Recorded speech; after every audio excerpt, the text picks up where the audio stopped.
I always had kind of an inkling that I wanted to go into healthcare. Didn't quite know where I fit into the healthcare picture.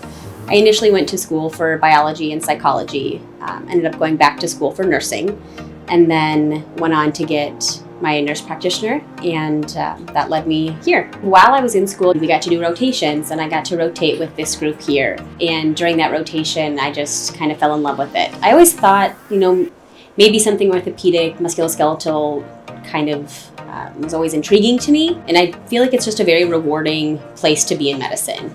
Being able to help people see kind of the outcomes of your efforts and see people improve and get better is really rewarding.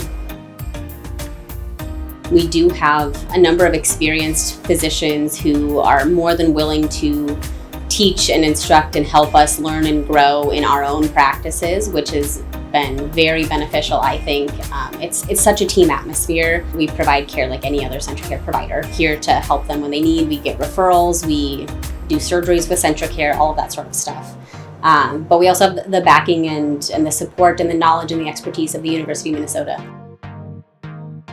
To be that provider that can kind of step in and talk to the patient, get to know them, and help create a plan to get their life back on track, I think is very rewarding. And a lot of the patients that we take care of are people who have kind of more so chronically lost their ability to do things that they enjoy doing. Being able to play even a small part in helping a patient regain that physical ability and kind of regain that part of themselves has been very rewarding.